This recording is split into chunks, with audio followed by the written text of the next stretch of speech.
जर असावं, कुटुंबाची मोठी जर घट्ट असेल तर निश्चितपणे ते सगळ्यांच्याच तर एक पवारांची सगळ्यात मोठी सून आहे माझी आई, आणि त्या दृष्टिकोनातून कुटुंब एकत्रित राहावं अशी तिची भावना असावी, आणि त्या दृष्टिकोनातून त्यांनी ते वक्तव्य भावनिक होऊन ते केलं असावं असं मला वाटतं. आणि व्यक्तिगत तुम्ही मला सुद्धा जर विचारलं कुटुंब म्हणून, मी राजकारण म्हणून नाही, तर 38 वर्ष 39 माझं वय आहे, त्याच्यामध्ये 37 वर्ष मी सर्व कुटुंब एकत्रित बघितलेलं आहे. त्यामुळे कुटुंब म्हणून तुम्ही बोललात तर एकत्र असणं हे नक्कीच चांगलं आहे.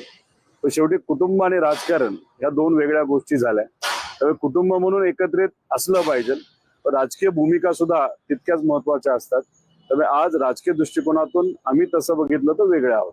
आई याला असंही म्हणाले शोधावेत की नाही त्या विधानाला, त्या विधानात राजकीय अर्थ शोधावेत की नाही? आई राजकीय नाहीये, आई सामाजिक आहे.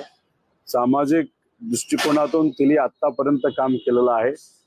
तिचं मन फार साफ आहे, मनामध्ये आणि ध्यानामध्ये कुठेही राजकारण नाही. प्रामाणिक पद्धतीने त्या ठिकाणी व्यक्तिगत तिने तिथं तिचं मन व्यक्त केलं, आणि तसं बघितलं तर भावनिक दृष्टिकोनातून सुद्धा आणि कुटुंब एक असणं हे महत्वाचं आहे. हे अख्ख्या महाराष्ट्राला, देशाला त्या ठिकाणी माहीत आहे.